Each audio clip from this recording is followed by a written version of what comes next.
How's it going, folks? Welcome to another edition of The Kickouts, your weekly pro wrestling guides right here on 90.3 Near FM, on all the podcasting providers, and on the EMC Podcast Network. I'm Dave Cullen, and I'm joined by Enzo Amore's replacement in the Mixed Match Challenge, Daragh Maher. Daragh, how are you this afternoon? I am great, Dave. A little disappointed, though, because I was hoping to get him matched up with Alexa Bliss. And Fenster Tucker. But Braun Tucker. Oh, Alexa Bliss? Oh, yeah, sorry. Yeah. I'm getting mixed up with Sasha. And Sasha got with... Also a little disappointed that Sasha was taken too by Finn.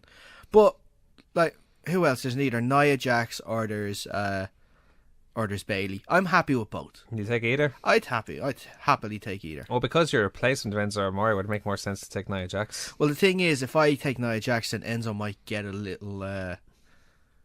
jealous because of my natural charisma and my natural... Your charm will just sweep her under her right there. Exactly, like she won't be taking chicken soup to Enzo anymore. She'll be taking it to me.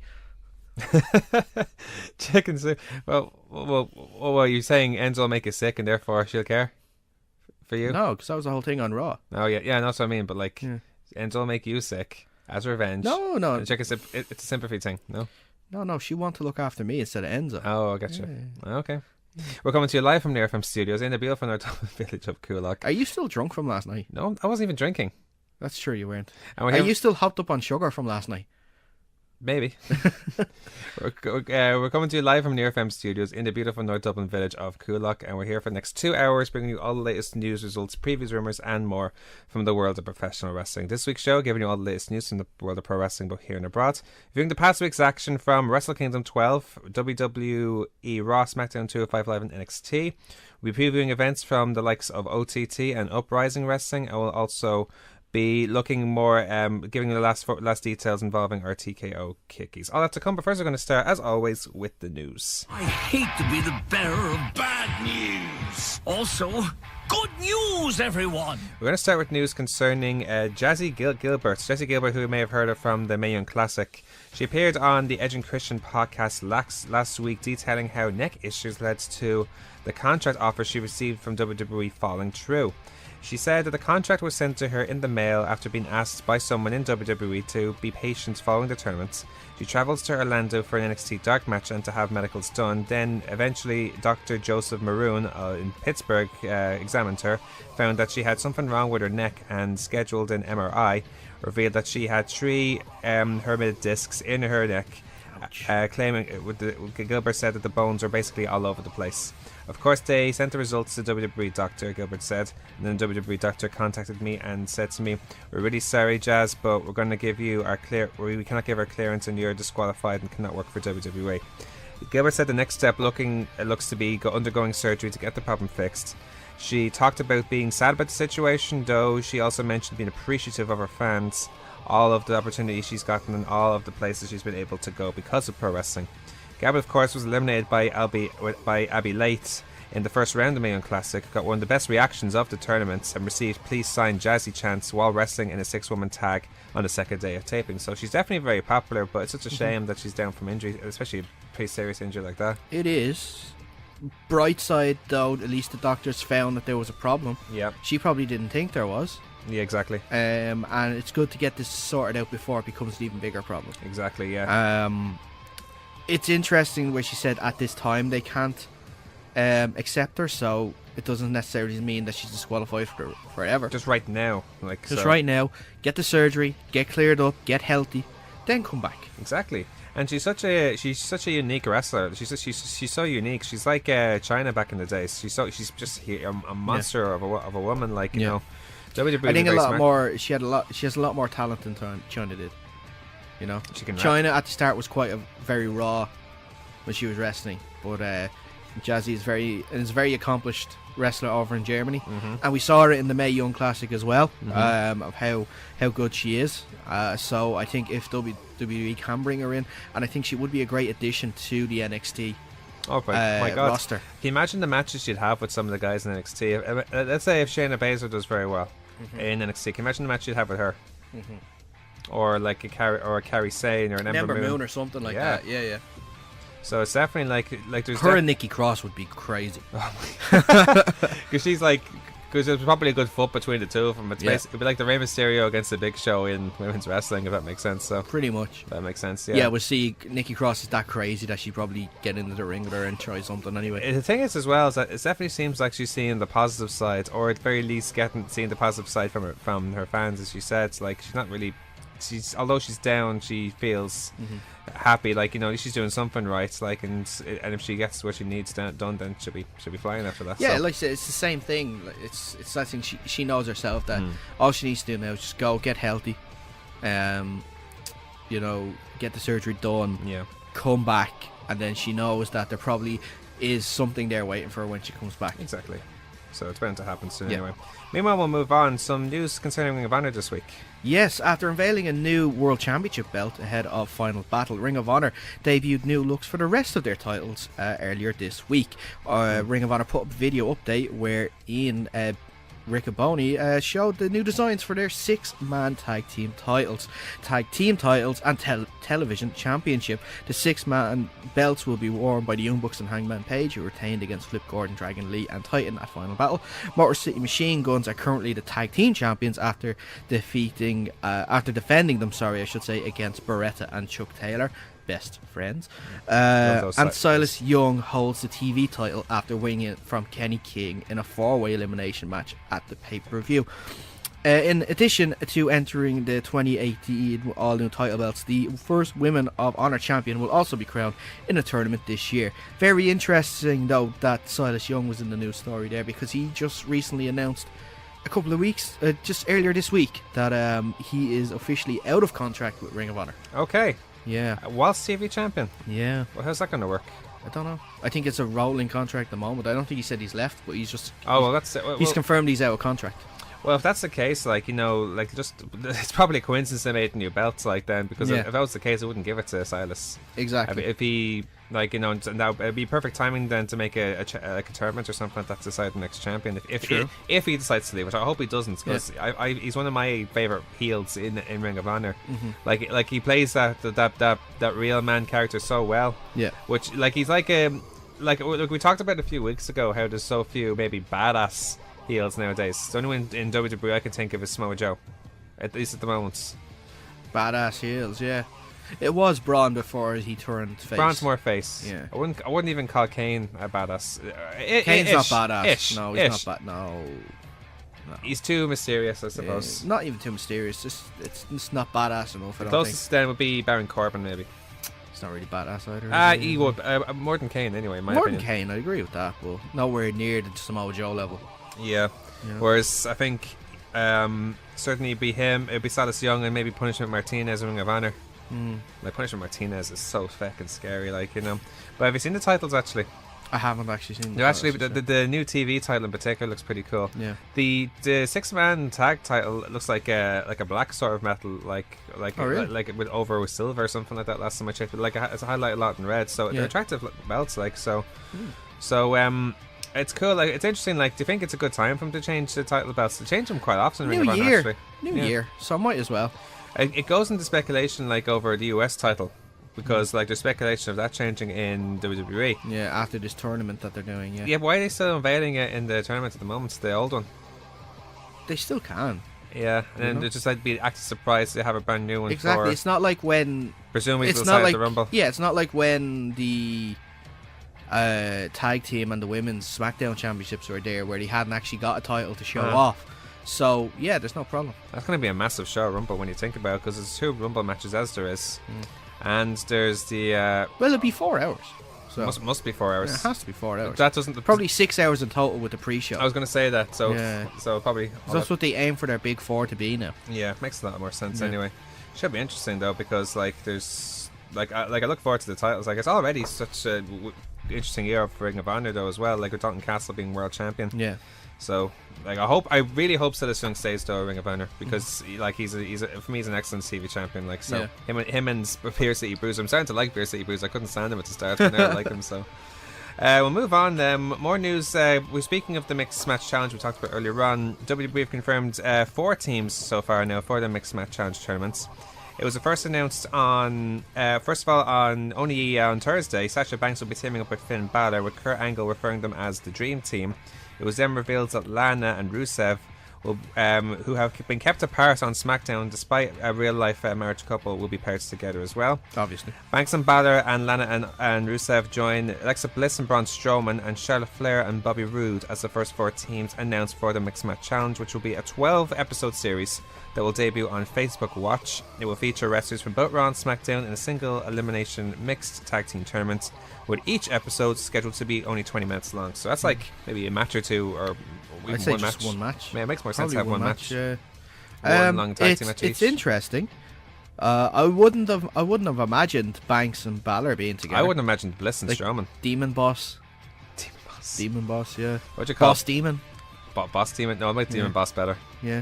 Boss King. King Boss. King Boss or Boss Demon? Or Demon Boss? No, Demon Boss sounds way better. Demon DB. Boss. Call it DB. Let's not get too... Let's leave it at DB.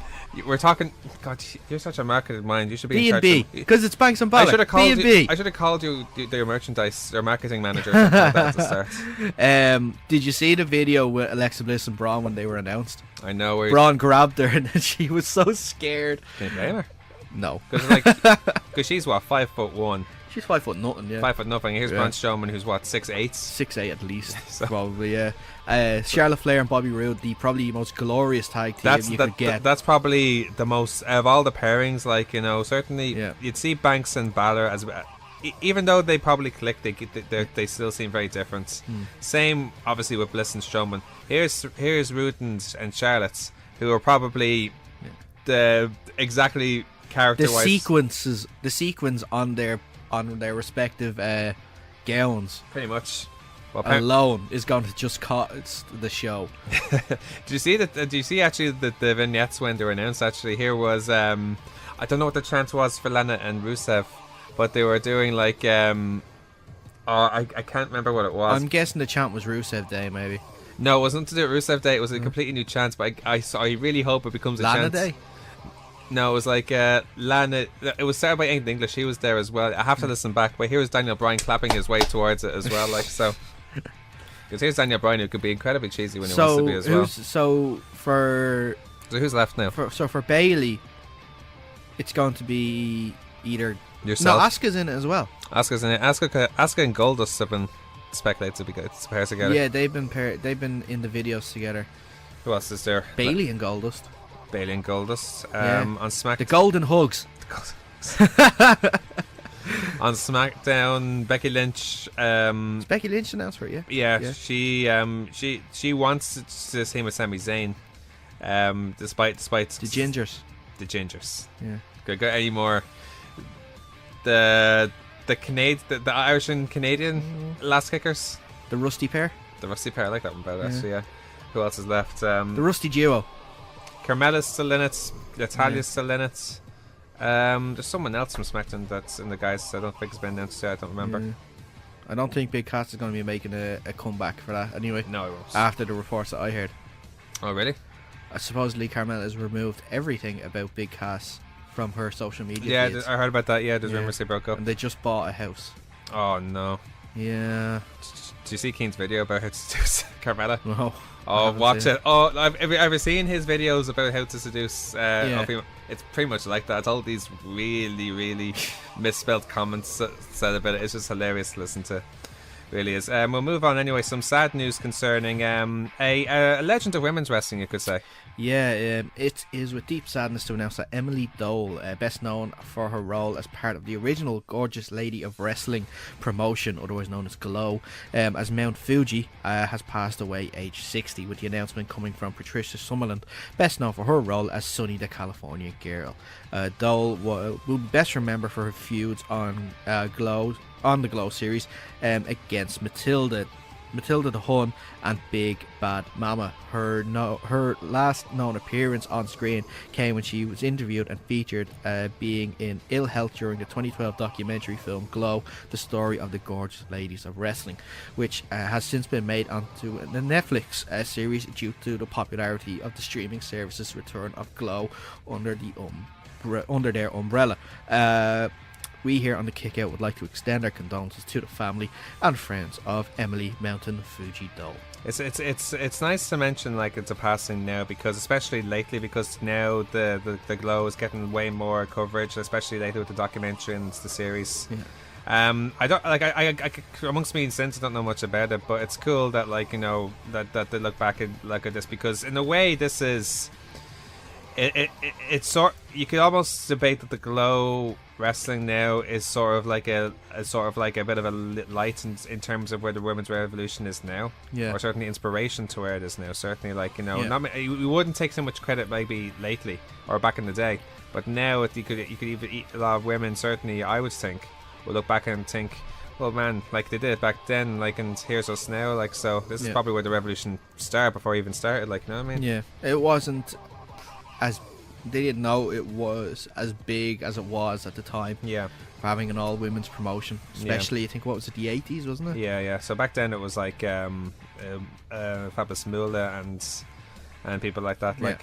So it was only getting bit by bit, like, you know, so block after block, but still, like, it's amazing to know there was such great wrestlers back then, like, that probably no one knows about until only recently, like, as well. So, and certainly Mountain Fuji was one of them at the time. So I didn't actually say what she died from. It was a long-term illness, but like, well, it's still, like, in the news story, it said she was ill in the 2012 documentary, so it must have been long-term. Yeah.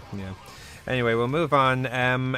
We've gone back to the Rumble we just talked about earlier on in the news. WWE clarified some of the specifics of the Women's Rumble during the opening segment of Raw that happened last Monday. Kurt Angle announced that it will be the same rules as the men's match, where there are 30 entrants. Eliminations occurred when a wrestler is thrown over the top rope and both feet touch the floor, and the winner gets a title shot at WrestleMania. With there being enough active women in the Raw and Smackdown rosters, without counting the champions, to account for a bit more than half of the 30 wrestlers, it appears that the rest will be from NXT or other surprise entries. So it certainly clears that up, because there was a lot of uncertainty of how would the rules be differ from the men's match. They're exactly the same, which for me is the way it should be. It is the way it should be. I'm a little skeptical about the over the top rope rule. Why is that now? Because I don't know. When it comes to like women's battle royals, it's always been through the ropes, because I feel it's easier for them to go through the ropes than over the ropes, solely just because of the average height of them, you know. But make them work, they can make it work. I do foresee a few dodgy eliminations, but it's the same in both the men's and the women's, so I'm not gonna. It could be a case though, like there's like we've seen some men go over the top rope, not necessarily going through the rope, but sometimes when they're on the corner or they're lifted over, like or even if they're just jumped, or if they're just tossed over, something like that. Like I think, like I understand why you might be skeptical with the height, but like in terms of athleticism, getting over shouldn't be an issue. No, it shouldn't. Especially for these guys, for this bunch. It shouldn't. It was just like an initial reaction. I understand. I understand. When it comes to like NXT and other surprise entrants, we speculated Trish Stratus as a rumor for one. Beth Phoenix is doing the commentary for this. For the mixed match thing. Yeah, she'll be in the Royal Rumble. Do you think so? I think so. Because I think if it's a 12 episodes, that's going to go past the Royal Rumble. Oh, really? Yeah. So, yeah, she's... That would get a huge pop, actually. She'll be in it. Trish Stratus will be in it, yes. There's rumours of Michelle McCool. Leah? What was last time Leah wrestled, actually? She took part in a few indie shows last year. Yeah, we talked about that, but besides that, in WWE... it's a long time. When she was with Edge, like, that must have been... That was before. She wasn't even really in matches when she was with Edge, though. No, she was. She was women's champion when she was with Edge. Really? At the start, really? No, around the ends of it. Like, when they got together, and Edge and John Cena had the rivalry for the WWE title. It was around the same time that Edge attacked John Cena's dad in his house. Leah was women's champion around that time as well. What's the odds on Stephanie McMahon taking part? Oh, Jesus. I know. Here's the thing. Entrant number 30. Oh, for God's sake. No, that would go... Which do you think that would go down... Which do you think would go down worse? Roman Reigns being in the Rumble or Steph being in the Women's Rumble? I'm not even sure that's a work. I don't know. I think definitely Roman, yeah. No, the thing is, because Stephanie has got a lot of stick because of the way it was announced in the first place. Yeah. Do you think it would be so weird that she'd be in it? Well, I gave her the stick for that. I gave her the stick just because it was so out of kayfabe. I know. No, I'm with you. Neither of us liked it. But I don't know. I'd be up for it, but I wouldn't like if she's 30 and she's like given the Triple H, 27. which is the most successful number in wrestling history. Not women's Royal Rumble history because it doesn't have in one. general. We're speaking general here. We're speaking general here. Obviously, whoever wins is going to be the most successful this time round. But I don't know. From NXT, will we see an appearance, okay, by either Santina Marella or James Ellsworth? Oh, please, James Ellsworth. Santina Marella, I totally get, but James Ellsworth more so. Like he get his ass whooped for that. Yeah. For that, whoever's in the ring, like especially if like a Carmella's or there, Carmella to super kick him out, like straight away. Yeah. He'd be like the Santina Marella of the Women's Rumble. He gets eliminated in like a second or something like that. So from NXT, who can you imagine getting up? And if they go up, do you think then iconic duo? They have to be up at some Iconic stage. duo, yeah. They're well over. I don't think anyone that would be in the Royal Rumble will be moving up to the main roster. I think it could be just a once-off. Well, I did read a report about that as well. Well, if anybody, like Fink Peyton Royce and Billy Kay, would be the two most likely. Yes. Also, probably Nikki Cross. And I don't know about Nikki if Cross. I was to say, I don't know. Let's try and work it out. Okay, so what have we got on Raw? Okay, we got Nia. Okay, let's see. Nia. Alexa won't be in it because she's the champ. Alicia Fox. Asuka. Bailey. Sasha Banks. And Mickie James. That's 6 from Dana. Raw. Dana Brooke. And then Paige, if she's okay, which I imagine she will be. Paige, Sonya, Mandy. And Amanda. That's 10. That's 10. Okay, and then SmackDown. You have Naomi, Becky Lynch, Carmella, Tamina, Lana, Natty, 6, Ruby Riott, Sarah Logan, Liv Morgan. That's 19. We're missing someone from the women's Charlotte, but she's Charlotte's a champion. She's champ, so she's not doing That's 19. 19. So you have 11 spots. Okay, 11 spots. And if we have I'd say 7 will go to NXT and 4 Legends. Okay, so 7 NXTs then will be Nikki Cross. I'd say Nikki Cross, the Iconic Duo. Will they do Ember Moon, despite her being NXT champion? Even if she's the champion, I think she'll be in it, yeah. And that leaves 3 more. Shayna Baszler, Kairi Sane, and one more. I think it could be someone from the Mae Young Classic. We could see someone like Candice LeRae. Maybe. Yeah. Maybe. I was thinking someone who's already signed though. I was gonna say what's her name? Mercedes Martinez. Yeah, I was gonna look more towards an Abby Layth or a Mercedes Martinez is for signs though. An Abby Layth or who else? Bianca Belair. Oh yes, yeah. She's fantastic actually. She's a really good prospect. So that's speculation. That's rumors in advance. Did we just announce the whole?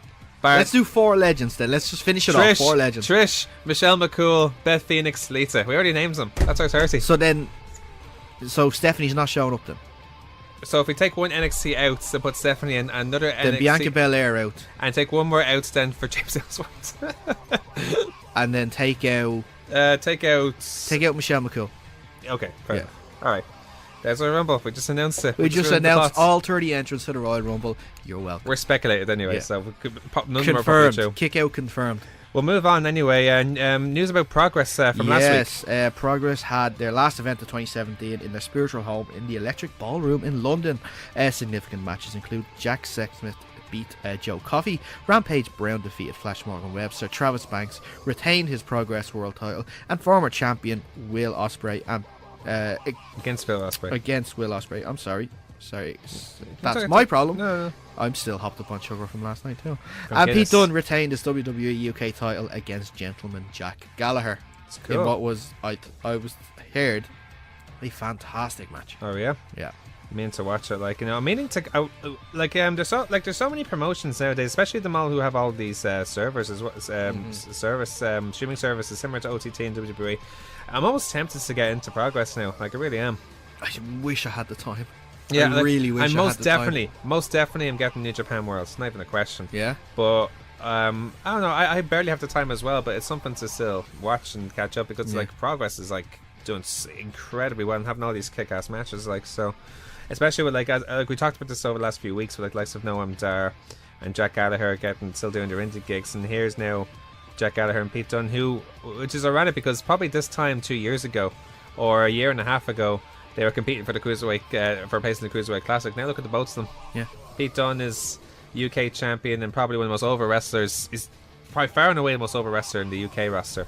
And Jack Gallagher now, who's made a good name for himself now in 205 Live, and I like him as a heel. I prefer him as a face personally, but like as a heel he's way better, or as a face he's way better. Like, but still, it's an awesome match. Well, Ospreay made his return. I think Boozer Rampage Brown, he's like one of the original. He was like one of the first Progress champions. I think that was his first appearance in a while as well. So so against Flash Morgan Webster. We'll finish off the news. We just talked about it briefly when we talked about the Rumble. WWE announced on their Facebook page that WWE Hall of Famer Beth Phoenix will be part of the commentary team for the upcoming Mixed Match Challenge that will air on Facebook. Beth will be joined in commentary by Michael Cole and Corey Graves. It's cool to get like a fresh perspective like that. And here's Beth Phoenix, who I don't think we've seen in commentary before. It's kind of not great for Lita, though, is it? In what way? Well, she was the commentator for the Mae Young Classic, and they chose not to bring her back. Well, maybe they're just trying something. It's probably not just bad. Well, what did you think of Lita personally in commentary? I didn't think she was great. To try something else? I didn't think she was great at all. Well, WWE might think that too, and went with someone else. Yeah, simple true. As that. Very true. That is very true. You're right, actually. Just one more piece of news, actually, before we leave. Just announced actually on Friday afternoon. Okay. CCW have announced that Tyler Bate will be taking part at Ladder Wars 3 in February. Of course, the event takes part February 17th at the Commons Inn in Cork. Tickets are available at eventbrite.ie, and also due to popular demand, there will be 2 shows on the day, a matinee for their families before the main CCW, I think the CCW Riot they call it, the over 18 show. So they're doing afterwards. the kids and a like show. They did for their last show. Yeah, that's clever actually. They do that actually, and it attracts both crowds as well. Like, you know, so which like one of the things that was awesome about CCW last year is that they tried to encourage like a more adult audience, which is great. Yeah. But it's more clever as well that they're adding both. They're attracting both types of audience. It's in a way it's similar to what OTT are doing with the Contenders shows and the main roster shows. Yeah. Here's the Contenders shows which have a matinee sort of crowd. Yeah. As opposed to the normal shows which is strictly over 18. So it fills both voids. And this gets on the same day in the same event, so exactly. It's a great idea, and I'm sure tickets are going to go quick now, especially after that announcement. Yeah, Tyler Bate. Tyler Bate, of course, former UK champion, making his first appearance at CCW. It's going to be class, and I think we might make a trip down there. Yeah. It should be like a yearly tradition now for us to go down. He'll be in Dublin, I think. Before that, who's he against again? He's against Zack Sabre Jr. against. Is it Zack Sabre? Yes. It's Zack Sabre. That's going to be a hell of a match. Yeah. I don't think I've seen that match before, so I don't think UK have seen that match before, so... No, it's going to be good. Makes it more interesting. Now let's continue on our show with our results of the week. Oh my God! What the hell is going on? Oh my God!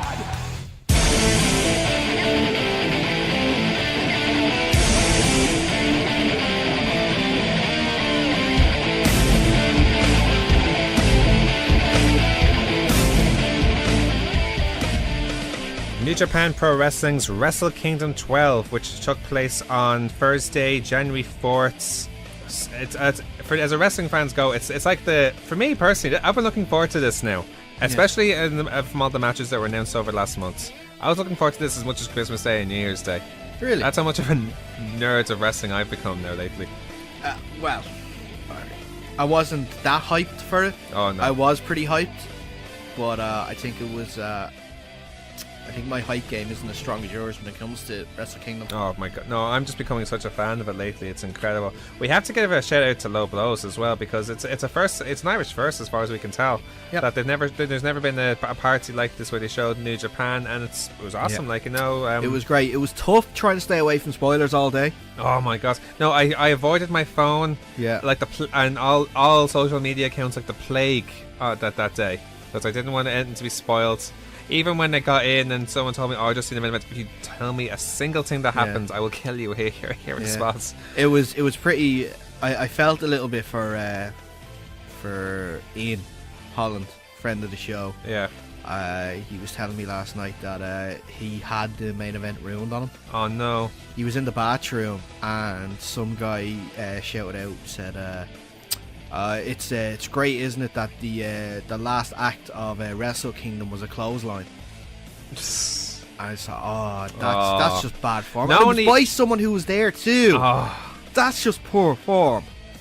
Man, like there's a lot of people who saw it there, probably saw it in the morning as well. Talking to a few of them and they're very nice. They wouldn't tell you that. Yeah, I was in work earlier on in the day, and I came across someone who I was wearing a Kevin Owens t-shirt during the day in work, and a guy comes in, and he noticed the shirt, saying, "Oh, I love the shirt," and he said to me, "Have you watched Wrestle Kingdom?" And I go, "No, I haven't. Don't say a word to me. I'm going to Buskers later to watch it." And he goes, "Oh, I'm going too, but I watched it this morning and I'm going to watch it again. It's great." I just think that's a lot of people must have done that. They must have watched it at home and then watched it again. No, I got a message from one of the guys. There's a friend of mine, Brian, who I think I met him last time at the Rumble.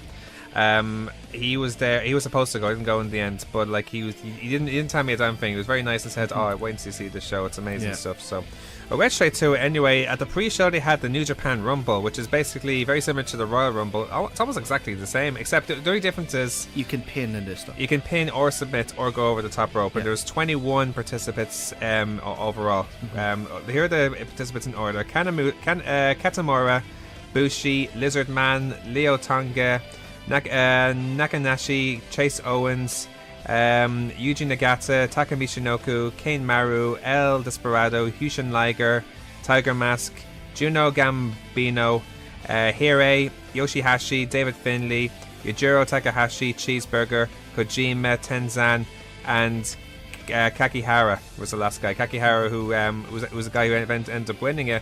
Not many people know he survived cancer. He was a surprise entrant of this Rumble. He was a legend of UFW, which is like another wrestling promotion in Japan. So so he ended up winning it. So it ended with Tenzan and Kojima accidentally colliding, and then Cheeseburger and Kanehara laid into strikes and ended up being eliminated.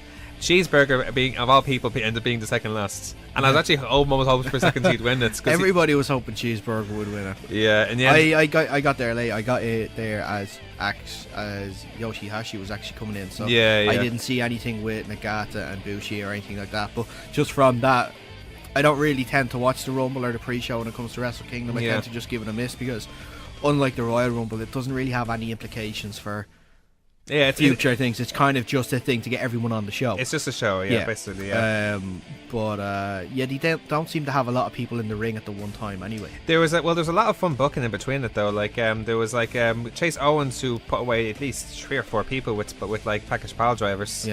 And then Suzuki Gun was tight. I think it was who was it? It was Michinoku, Kane Maru, and Desperado all in the ring at the same time, dominating, and Jushin Liger came out then straight after, and they had a bit of a rivalry going back to the Best of Super Juniors, like when they tried to tear off his mask. They tried to do the same thing here, same with Tiger Mask, and it ended up being El Desperado's mask who came off in the end. So it was some fun booking there, like with Suzuki Gun and all of them. And it was a nice touch afterwards from Kakihara. That can you explain to me one thing? Sorry. Yeah, go on. Kakihara, obviously the person who won it. Before he came out, the music played.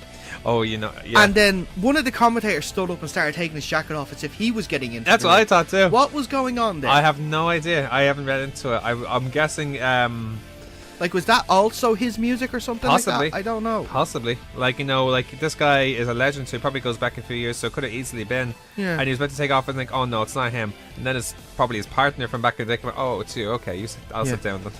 But what he did as well is that the t-shirt he was wearing was in tribute to Takayama, who's currently down in illness at the moment, and they send out his supports as he continues to recover. So it's a nice touch, so fair play to him.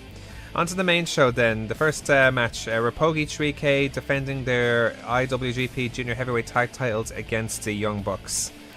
Mad match. How many people went down with bad backs? 2 of them. Show and it was Matt. And Romero. Oh, well. Romero, that powerbomb on the ramp. Yeah. That was pretty bad. I think he left a dent in the ramp at one stage. It looked like it, didn't it? Yeah. It looked like it. Yeah, but it was mad. Like, there were so many spots. Like, I don't think he actually landed that badly, or it was a bad landing actually. But he sold it so well. He sold it well. Yeah. Even he was like, out of commission for the rest of the match anyway. Even the rest of like when he came out with Omega later on that evening, he was still limping his way to the ring. Yeah, that's selling for you right there. But some very good spots in this match. There's my favourite spots were when I think it was Nick and Show were both getting the Germans together on the Show, both German suplexed Nick, who German suplexed Matt, or I think it was one or the other. I think favourite part for me was the when Show and Matt were there on their knees with their bad backs. Yeah, and then Yo and Nick Jackson were there, and they were going kick for kick on the opposite person's back. That was very good. And I was just waiting for one of them just to shout, saying, "Will stop you it! Stop it!" That was very good. It ended with Nick hitting the super kick, sending Yo to the floor, followed by a corkscrew dive to wipe him out. Yo then was fired up by a super kick, the Meltzer driver, and then Nick knocks in his sharpshooter for the win. That makes Bucks 7-time junior heavyweight tag team champions. Yep. And it was a good match. Like it was a good match. I think it suffered from the placement in the show. I think so. I think so. I didn't expect it to be first match. If I'm being honest, no. I see what you mean. But it was a good match. Very good selling from Yo and Matt, particularly with their bad backs, and very good finish. Like really good home stretch in particular. So it was a different type of match though than you'd usually expect from them. That's the thing though. But it could be very good for a rematch, which could be the case now later on, as we discovered later afterwards. So yeah. I think Friday, wasn't it? It was kind of like their version of the Raw after WrestleMania. Yeah, New Year's Bash. New Year's Bash. Is that what New Year's Dash? New Year's Dash. Yeah. In Kurgan Hall. So I think they had another rematch, didn't they, today? Oh, did they? I think so. I'll have to see. I don't know all the results, but yeah, I heard what happens, but I don't know all the results that gone down. So yeah. We'll move on in the meantime. The Never Openweight 6-man tag team gauntlet match. It's the Bullet Club, Taguchi, Juice Robinson and Tony Makabe, Chaos, War Machine and Michael Elgin, Suzuki Gun. I could name all the names, but it'll take forever. It started. It was just down to the last ones. It was down to Chaos. It was down to Chaos and Bullet Club in the end. Then, well, let's put this match. It seemed like they're trying to focus on Trent Barrera being the star in this match, which works very well. Like, well, the thing that I noticed, he wasn't involved a lot in the match. It's like. Before it was the last two teams, he was a lot more involved in terms of breaking up pins than being in the match itself. So that's a good thing. He's being the saviour of the team as well, as opposed to Yano and Ishii doing all the, especially like Ishii, like that suplex he managed to get on Fale, like in that. Like, how he did that. Brilliant. He's the size of Braun Strowman, his fat like Fale. He was able, and here's Ishii able to do that. In the end, though, it was Trent who got knocked. It was Trent who did a moonsault into a stun gun. That was actually crazy. How he moonsaulted into a stun. Yano made the save. Ishii back in, but Fale takes him out. Toga stalks Trent, and the stun gun is countered. Trent hits the Do Buster to become new champions. And again, I like the idea that like it's pushing Barrera a bit, Brett a bit, which I think what they're trying to do. Certainly the breakup of Roppongi Vice. That's the whole point of it in Japan now. Yeah. So see what happens further on with there. Now, Kota Ibushi against Cody Rhodes. This was actually an excellent match, I thought. Excellent match. With Brandy Rhodes playing her part as a manager, as we saw towards the start. Yes. Yeah. Where it was an interesting stat that she put up the day after. What's that? She is the first ever black woman to take part in Wrestle Kingdom. Wow. Yeah. Quite sadistic there. There you go, yeah. Anyway, but Ibushi hits a plant. It's a plantia. Brandy gets wiped out. Ibushi feels horrible. Checks and feels so bad. Ibushi picks her up and Cody sucker punches him, and we see Brandy's okay. It's a trap. That was brilliant. Actually. That was brilliant. That was just the laugh that they had together there. Brilliant. No, it was pretty awesome. It ended in the end though with Cody missing a disaster kick. But Ibushi cuts him off, hits a straightjacket German for a great near fall. Ibushi kills Cody then with the knee strike, heads up top and hits as Phoenix splashes go. Like, which is better, him or Rich Swans? His. Yeah, it's up there. But it was a great match. It was like what I liked particularly about this match though is that like certainly in the eyes of the Japanese fan, like, you know, like it's you could argue this is probably his best match since Okada. perhaps. We're more used to seeing in Ring of Honor. That's probably why. But what I'm trying to say is, though, if Cody was to maybe have a particularly good run, maybe towards a title in Ring of Honor, this is the type of match then, which boosts his stock, so to speak. Even though he lost, it still is a good enough performance, and what he needs to pretty be invested in the New Japan crowd now, which I think is what was needed here. Well, he was having a pretty good run in New Japan as it was, because it was an interesting stat that he'd only lost one of all his New Japan matches, and that was against Okada in the G1 special that he had in America. That's true, but also it's not as if he wasn't having bad performances. He was having good performances and good wins, but a lot of them came in multi-man tag matches. He didn't have many singles matches. It makes a lot of sense, though, considering the angle that they're still going with the Bullet Club over all this friction now between Cody and they're bringing it back again. So that's what was needed for this match, for that to be important enough, or at least to have Cody be significant enough to still have that feud with Omega, or this tension with Omega, if you like, to go on with that further. So that's why it made a lot of sense. So he put in the performance for that for sure. Now, the Killer Elite squads against Evil and Sonata for the IWGP Tag Team titles almost finished straight away. Yes. Killer Bomb on Evil straight away, and he was completely. As soon as the Killer Bomb went in, you were popped and saying, "It's over already." But no, he was down on his feet then for almost the rest of the match. Evil then, all the Evil was sucked out of him though. But but I think the booking for this match was very clever. It ended with the Killer Elite squads taking taking Sonata out with a heart attack. Sorry, taking Evil out with a heart attack, and then Sonata fired back, eating the Killer Bomb, but Sonata then kicks out. They look for another, but Evil makes the save and runs Killer Squad together. Then hit Everything Is Evil. I love that move. Yeah. Then they hit the Magic Killer for Smith for 2. Sonata then hits the Moonsaults for new champions. But what was really good about this match is that it built up. They built LIJ as the faces, built them up from obscurity, where they should have won from there on in Killer Squad, and rose them up to overcome to win the titles. Which you wouldn't think LIJ would be the type of team to do, because they've been originally brought up as heels, but that's the magic of them, where they're so over right now. Yeah. Not just Naito, but them all at the moment. So, almost everyone who participated in the match. They're the cool faction. That's it. Yeah. No, great match, great layouts. Everyone played their strengths, which is for this match in my view, as well, because because even though the LIJ are the cool bunch, here's the Killer Squad, who are the heated heels. So so they're the evil foreigners, if you like. The evil foreigners, yeah. There you go. Now, probably they're part of Suzuki Gun, aren't they? What? They're part of Suzuki Gun. They are indeed. Yeah. They were the only person pretty much on that show who wasn't associated with anyone was Jericho, wasn't it? Ibushi as well. Is Ibushi not associated? I thought he was with Taguchi. Taguchi? Yeah, I thought. I don't think so. He's not. Even if he is, it's not. He isn't officially. It's probably a part-time thing, right? Like that. But I don't think he's full-on a member of any particular one that I know of anyway. No, as far as I can tell, it's just certainly off the main matches, just Jericho and Ibushi, as far as I can tell. Okay. So, anyway, Minoru Suzuki then against Hiroki Goto, hair versus hair for the Never Openweight title. This is probably the most difficult to watch, considering how savage Suzuki is. Oh, when he had him in the chokehold on the top of the ring post, and just lifting him up and just seeing him just pretty much seeing Goto pass out. His eyes rolled back. I actually thought he was dead. He looked such good my booking, God. such good selling from selling Goto too. Yeah, my God, I thought he was dead from all that. And here's Suzuki then, being as savage as he is, tossing the doctor out of the way. So no, I'm not finished with him yet. He's like the Japanese smaller man version of Braun Strowman. I'm not finished with anybody. I mean, Braun Strowman is like a bigger Suzuki. Pretty much. Yeah, that's probably a way better way of putting it. Yeah.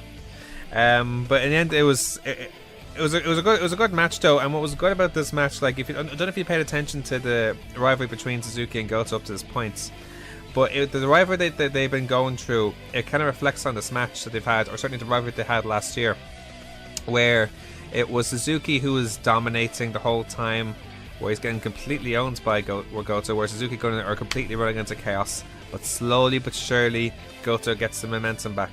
And that's pretty much how this match fell, the way, which is clever in that sense. It ended with Suzuki fighting off the GTR. Goto lays in strikes, but Suzuki answers back. Suzuki absorbs more strikes, but Goto keeps throwing and hits the GTR, picks up Suzuki and hits another GTR for the win. And rather than Goto shaving off his head, he just There you go. Yeah. Happy now? Throws the other chair away with another chair and sets that chair down. Hair, though. He took nothing off. Actually, I saw a picture on his Instagram this morning. Yeah, where he's completely bald now. He has a shade. Well, he has a tight. It's not completely bald. It's tight. I suits him, I think. It's because he looks the same. Well, not really. He does. The pattern. He just doesn't have the pattern, but he pretty much looks the same. There's no difference. Goto's would have been more of like a. I know, yeah. You know. Yeah. I don't know. Like but I think because Suzuki's hairdo is so unique. Like it's so. Yeah, unique's the best word I can think of. Like, it's still shocking away, even though we can still see him bald. It's still like, oh, his mohawk is gone. Do you know what I mean? So no, excellent match there for me. Now, the cruiserweight, the junior heavyweight title on the line in the Fatal 4-Way. I always keep saying cruiserweights for some reason. I don't know why. I have WWE implants in my head. I shouldn't. The WWE have just put it in their head, yeah. Well, shouldn't for this match. Marty Scurll versus Will Ospreay versus Kushida versus Hiromu Takahashi. Some entrance from Marty, by the way, with the wings. Oh, entrance of the night. Really? For me. Yeah. Kenny's was good too. Takahashi's was good as well. Takahashi's was good. You gotta love a bit of Dawa. But yeah, definitely Marty Scurll just coming out of the ground with the wings, and then the wings protruding out. And also, if you paid attention to his Twitter, he made the wings himself. From broken fingers, apparently. Broken fingers and broken heart. Don Callister, I think, mentioned it on commentary. I think, yeah. But no, he actually did make it himself.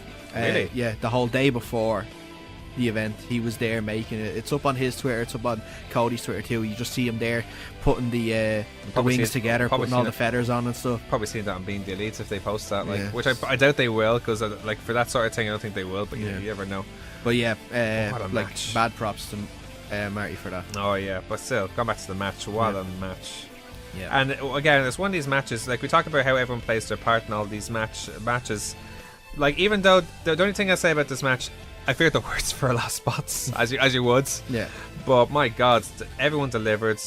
And it makes sense why the tag match was such a slower pace, so it can let these guys deliver and do what they do best, basically.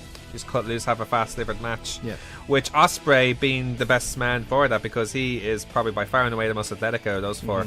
Like, you know, so it's good as well, because it turns the rivalry around with him and Marty Scurll, where finally he's overcome Marty Scurll, who's taken almost every significant championship he's won. Yeah. And now he's gotten back to him now after Marty beat him in the Power Struggle. Marty played it pretty well as well, because he's not the most... See, athletic's not the word, but he's not able to do the kind of stuff that Kushida and Ospreay and Takahashi's able to do. Yeah. So he played the heel brilliantly. Yeah, he's the least athletic wrestler. Yeah. Like, you know, not that he's a bad athlete. I don't want to say athletic, because he is athletic, obviously. He's a wrestler. They're one of the most athletic people there. Yeah. You know? But... But he makes up for his charisma. He makes up for his charisma, and just the heel antics, just getting out of the ring to start saying, no, you go ahead, and then coming in, breaking up a pin, getting back out. You know, the guys coming after him, he'll go in the ring. When they get back in the ring, he'll go out of the ring, and just brilliant heel tactics and stuff that will really get over with the crowd as well. Here's Peter, who was in the crowd, who was watching us with us, and this is his favourite match because it's Spot City everywhere. Yes. He had Ospreay's moonsault off the platform. Yep. You had Kushida wiping everyone out with his dive, almost hitting his head against the railing. Yep. You had Marty taping Takahashi to the railings, breaking his finger, and then when Kushida and Ospreay broke his fingers when he tried to get him on top. And then you had Takahashi going and doing his sunset flip powerbomb on everyone. Oh my God! It ended with Ospreay hits a run up shooting star to the floor. Back in, hit an inverted 450 on Takahashi, but he kicked out. Takahashi countered with the Oz Cutter, hits a lariat, and then hits the time. Only gets to 2 because the referee pulled him out of the way. I actually wanted Takahashi to win this match. We both had Takahashi. Oh yeah, but Marty, I was like, and it was just such a pop because everyone else wanted either Marty or Ospreay to win, particularly Marty. And Brothers shot followed, but Ospreay hit a Spanish Fly and Oz Cutter for the win. So again, I personally would have loved Takahashi to win this match, but. But I'm not complaining with the result whatsoever with Ospreay. No. Like and I'm really happy for him. Like full circle now, 2-time junior heavyweight champion. Yep. Although Takahashi, I feel with the best of Super Juniors coming up, I feel he'll be the top seed for it. Probably. I think so. I think he'll be next in line, I think, or certainly the guy. But just remember, this time last year, that's when Marty Scurll was introduced into it for the first time. So I feel we may have another sort of surprise entrance. I don't know who it could be yet, but I think we will get someone. Could be anybody. We'll have to see what happens. Now, Hiroshi Tanahashi. Neville? Well, do you think he wait that long? Because that's not until the summertime. Could be but he probably has a no complete clause. Good point.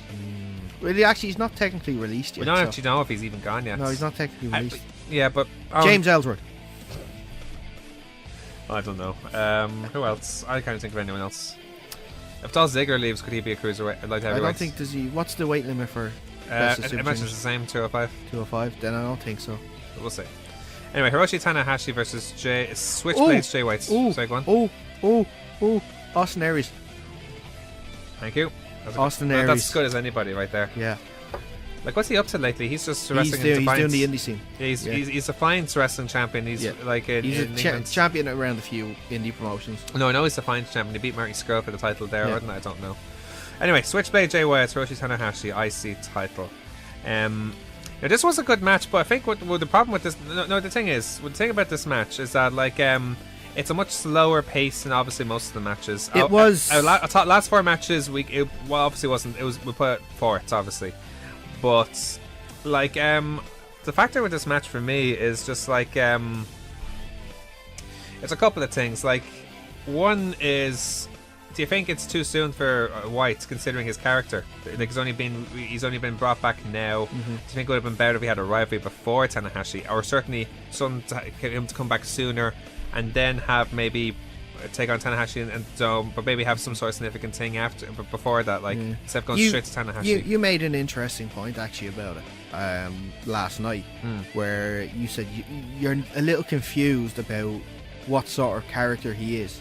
That's the thing. We don't know much about him. We haven't heard a lot about him. We don't know anything about him, really. We're only getting to know him basically since the World Tag League or the Power Struggle. So it is a lot difficult to try and set up sort of something, a match of this magnitude at the biggest show of the year with so little build-up. Against arguably the biggest star in the Tokyo Dome matches ever. A lot of people are saying this was maybe not his best showing in a while. A lot of people looking at Tanahashi thinking as well. It was fine. See, it was a good match. Again, it's not a bad match. It was a good match. I enjoyed it. Yeah. But I think the problem with it was how similar to how I said the Young Bucks were kind of undone by their placement in the card. I think this match was too. So this was the match to get people calmed down after the Fatal 4-Way, to build them up before Jericho Omega. That's good points. Like the thing, you never want to beat the match on after the match, if you know what I mean. Yeah. After one of the main matches, you don't want to be the match after it. You want to be the match after that, after the crowd has been calmed down. So, I think that's what it was. I think that's the reason why it's not getting heat, it's not getting hate. It's just people weren't as high on it as the other matches, because the other 3 matches were so anticipated, crazy in so many different ways for the amount of spots and action that it was for the Fatal 4-Way, to the build up, the hype, and just the actual match in general itself for Omega and Jericho, and then for the build up also, and for how it played out with the Okada Naito match. There wasn't as much build up for this Intercontinental title match. We didn't know a lot about Switchblade, like you said. It was a slower paced match than the others too. Didn't go as long as the others either. So I think they just assumed, they made the decision that this was the match to calm people down before the co-main events. And to be fair, the way I can see it now is that they're probably going to be rebuilding Jay White, even though the thing is as well is that you're unsure if they're putting them over to the extent where, okay, well, how are they going to do it? What happened today? But is he being seen as a threat to, or a big threat to the big stars? But if they're building him, as you mentioned, for the very next day, when he could be having this rivalry now with Omega, which I think is great, he'd be the perfect guy to try and establish him with, maybe than Tanahashi, you could argue. Perhaps, because here's a guy who can really bring out, maybe, I'm not saying Tanahashi can't do that, but he probably have a better chance with Omega, if that makes sense. I think you're right. Yeah, I think you're right. And the way that they're going with it at the moment, where Jay White, there's another one, sorry, who wasn't affiliated with anybody. Who? Sorry, we said that Jericho and Ibushi weren't affiliated. That's true, yeah. Jay White wasn't affiliated. He's dressed in black, therefore we think he is. But yeah, it's a difficult one. I think he does have the better. I think with Kenny Omega, it is going to be better for him to get. Not to get over with the crowd, because I think actually crowd are pretty into this sort of character. But I think for him to establish his character, yeah, I think with to get more comfortable an Omega feud will be better. But I don't know how into the feud Omega is going to be if he's having this thing with Cody. Could be something that decides with Cody. Could be something, or could be something where even maybe there was something in White's where he could intentionally try and cause friction between those two. Yeah. Who knows? Could be something like that as well. He could be the dagger that causes them to fall apart. Literally. No, I stabbed you in the back. Yeah. It was actually White's, but he's making it out to be Cody, or vice versa. It ends with White's, and with the match itself, it ended with White's. Like obviously White was working on the knee the whole time. It ended with White's hitting a Kiwi Crusher for a good near fall. Takahashi hits a Snapdragon suplex and a bridge for 2. Takahashi back on top, but White is up and climbs back up with him. Tanahashi knocks him off and hits the high fly float to the back, and then hits another high fly proper to retain his IC championship. Now, the most anticipated match for most fans, Kenny Omega versus Chris Jericho, no DQ for the United States Championship. And it delivered. Well, the thing is, here's the thing about this match for me. It's like I was very skeptical about this match when it was first announced. Not that I was not looking forward to it and like that. It's more to do with the point that like we had no idea what to expect from Jericho, especially this as being his first Japanese style match for 21 years. Yeah.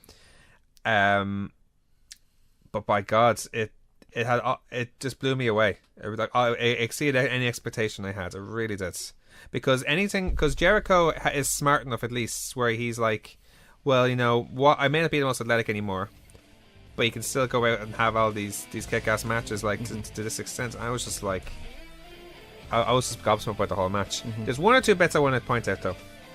The rope breaks for a no DQ match. Yeah, they played along to it for the first one. They did, but then after that, it's when it kind of got a bit silly for the second and the third. That rope break was like took 5 minutes to break or something. Yeah, like that. Like it's the same though in every match for a no DQ. Yeah, not just New Japan. Seemingly, it's no DQ apart from when it's a rope break, because then wrestlers just give it up anyway. And I don't get why. The only small thing I'll say, this is a very, very niggly thing. Do you think that it went on a bit, that it ran through a bit too long beyond its peak in the match? The match itself? Yeah, certainly the home stretch.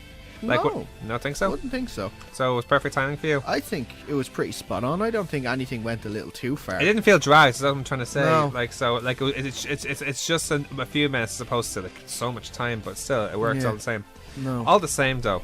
I mean, it made for a better match. It made for a better match than a straight up, like the no DQ rule just worked so well. Yeah. Like for this match, I mean, there's so many things that happened. Like, you know, with Don Callis being true, very cleared out again this time. Like he's probably had a broken leg for the rest of the thing or something like that. Jericho then shoving the referee and attacking young lions, putting the walls on one of them. And then like having like chair throwing matches at each other. Like Jericho is loving being a heel in New Japan right now. Oh, he's so good at it as well. He can say whatever he wants. He can do whatever he wants. It's brilliant. And I think we saw today, obviously, with the New Year Dash event, that he is going to be staying there for a while. I'm feeling with Naito. Yeah, I'm looking forward to seeing. I think he liked it so much he's going to be there for a while, and which is great. It's better for him. Because I prefer this Chris Jericho. It's better for him. Yeah. It's way better for him. And to be honest with you, if he continues on this, he could easily be one of the best wrestlers this year. That's if he has the time to wrestle, which you don't know, because you don't know if he's on tour or whatnot. I don't even know. His tour ends soon. He has that cruise. So he has a tour. There's a tour coming up. There's like another tour coming up that coincides with WrestleMania, why he won't be at that. Yeah. And then obviously he has the cruise in October, but he'll be wrestling at that anyway. That's when they're teasing a Jericho Omega 2 match. Will happen on the cruise. Oh really? Yeah. Oh wow. That could easily happen, all right. Like, but as the Peter mentioned to me on the way back. Obviously, not aware. Peter from the Superior Comic Show, who got on the show a couple of weeks ago, we're talking about. Shout out to Peter. He said that he had an issue with the blading job by Omega. I think it was too late. No, just that it was just kind of bad. I was like, it wasn't too bad, but like he pointed it out, and I had another look at it where it was so obvious where the referee took the blade out of his pocket, handed it to Omega. I didn't see it now, so he must be an eagle-eye to see that now. Yeah. But I don't know. Like for me, I have no issue with it. Like it was the exact same as it was in the World Tag League. So yeah, it was gonna happen. Like it was gonna happen. So one thing I want to bring out before we continue on the match. What do you think of Omega's costume on the way to the ring? I didn't get it at the start. Yeah. But then I realized it's to do with Egyptian mythology. I think it is, or something. The Omega. That is what the Omega was. I say. Yes. Was like a horse. I think it's called a horse or something like that. Yeah, I was presuming it was something like that. Like, here it is with his big laser gun. Thought I did seem like I did mention it to you guys on the way out. It was a mess. It looked like one of those things from Stargate SG-1 with the gun and everything like that. Oh God Almighty! But no, as I said before, like when you consider, like here's Chris Jericho at 47 years old. This is probably his best match in years as well. Yeah. Because WWE would never let him have this type of freedom. No. So and they wouldn't go. How long did they go for? About 40 minutes? 35 minutes, something like that. So I don't know. I'm gonna have a look. But by God, but it was such a high level of a match against one of the best guys in the business in Omega, and his work as being a heel was spot on. And then Omega played a very good babyface as well. When you think about it, like he kept the crowd were interested the whole time. Like everyone's eyes were peeled to it. Like you know. And again, as you said yourself, you love the side by Chris Jericho. Keep doing this, Chris Jericho. Like, can you imagine the match he'll have with Naito if that rivalry continues, or if he has his rematch with Okada, whether it's in Japan or whether it's in the cruise. 34 minutes it went. 34 minutes. 34 minutes. He would not get that much time in WWE. No, he would not. Not even close. No way. And here's just thinking this time last year how great a match between him and Kevin Owens was, which was a good match, but it has restrictions by WWE booking. Here he is with New Japan booking, doing basically whatever the hell he likes. Yeah. And it's, for me, one of the best matches. It was a hell of a match, definitely a memorable match for sure. So in the end though, it was both men were down. Omega got to his feet and heads up top. Jericho managed to crotch him, follows Omega up, but Omega slides out and slams Jericho to the buckles. Omega hits a Finny roll but misses the moonsault. Jericho hits a code breaker but Omega kicks out. Everyone thought it was over then, actually, didn't they? That code breaker looked vicious. He did. He sold it very well to Omega. Jericho laid a chair into Omega, cuts the line, but that was one part. What? It was one part. I don't know if it was that part, but it was. I think it was earlier in the match where one of the chairs were broken, and he threw the plates and the chair at him. Yeah, he held the plate of the chair and the actual chair and hit him with it, and then made it look like, oh yeah, it broke now. Oh, for God's sake. And so it was Omega who cut off the line salt and hit his one-win Angel on the chair to finish off Jericho in a fantastic match. Really a classic match. Now, the main events. Kazuchika Okada versus Tetsuya Naito. IWGP Heavyweight Championship. The crowd were so into Naito. Yeah. He was by far and away the most over man in the whole cards. Yeah. Miles away. Here's Okada coming in looking like Fandango. With his new pants, a bit iffy. I didn't think Fandango. I thought more Shawn Michaels. Really? Because he was doing like pop-ups and everything, and he did like an elbow drop from the top too, a la Shawn Michaels. Well, look, I was half waiting for him to get in the corner and start getting the band ready. The trousers, the elbow drop. I see what you mean. Actually, the trousers though made me more Fandango than Shawn Michaels. I see what you mean though, because it has that color scheme and stuff like that, but. This was a classic. This was a classic, but I have to say this. I'm a bit surprised Naito didn't win. In fact, I am shocked that Naito didn't win. I thought it was time. Me too. The fact that they kept mentioning in the commentary as well of his 534-day reign as champ. Yeah. I thought that was because it was coming to an end. And I felt maybe the crowd were so over. Oh my God. Over Naito. Maybe if Naito's ready. The fans were ready. I thought this was the time. The commentators are ready. Yeah. But apparently New Japan are gun shy about it. They weren't ready to let Okada go. It's such a shame. It's the way wrestling is at the moment. That's one of the things about wrestling, because I think this is something that they do mainly in New Japan. They have one guy who's the most established guy there, and in this case it's Okada. It was Tanahashi before, now it's Okada. He's the man. But like, you know, so as far as this goes, winning this match just puts him right up there as in the best of all time for me. Yeah, he's up there. Definitely one of the best of all time in Japan, but when you talk about of all the wrestlers in the world, you could argue he's definitely number one in the world, bar none right now. Like, but he's up there of all time now in my view on his performance. Just I find it a little concerning though as well that, like, obviously looking ahead and at the New Year's Dash event, that obviously, like we said, Jericho attacked Naito, so it seems as though they're going to have a match. So is Naito being taken out of the title running now? Because you said that the next event that they have, they've already announced that it's going to be Sanada against Okada. Apparently that's a speculation where it'll be Sanada against Okada, which it's a bit of a head scratcher, but in a way I get it, because it's LIJ still against Okada. Like, even though it's a different type of challenge from them. Can you imagine how much weirder it would be if Sanada won the title? Which won't happen. But imagine how weird it would be all the same. Yeah. But you know, Naito's far from dead. Like, you know, that said, like, oh no, he's the most over guy in Japan. And the storyline can still continue with this, like, you know, maybe for all we know he could be champion next year or something like that going into it, for all we know. Yeah. But I don't know, I still find it questionable. Like, it can lead to a good storyline later on, but I still think this was the time. Yeah. Like, you know, I hate to think he won't get as popular again as he was that night, because for me, he's my favorite Japanese wrestler at the moment. But I don't know. I think the fact that he's going up against Jericho now is going to just cement it even more. I think Jericho is going to be there to get over the guys that are close to doing it. And Omega in one case, and now Naito in another case. Yeah. Well, just to put them to that extra stratosphere. Now, the final decision behind us, the actual match itself, though, classic. Yeah. Again, and that's what I love about New Wrestle Kingdom. Like, it sets the pace for the rest of the year, not just for themselves, but for the rest of the wrestling world. Like, try and beat that. Yeah. That was it's not a say it match. They say it, like we've said it last year, I think, for Wrestle Kingdom, and probably going to say it again. It's like, best of luck, Vince. Best of luck, Vince. Yeah, best of luck. Great match, though. Great pace, great layout, tremendous work from both guys. The crowds were so into it. Even the guys in Buskers were so into it. Like, it was never quiet during that match. They couldn't just sit still. Like, you know, like you hear the difference in the crowds with the extra 8,000 people. Like this event was their most attended event in the Tokyo Dome. They had Tokyo Domes for years, shows now for years. They always have them on January 4th. The last 12 just haven't been called Wrestle Kingdom. But it's the biggest sellout, or the most highest attendance one in 15 years. Biggest one certainly in Wrestle Kingdom. And this, like, Jericho, I think, has a huge part in that. But this match in particular, like, and how it's been so global.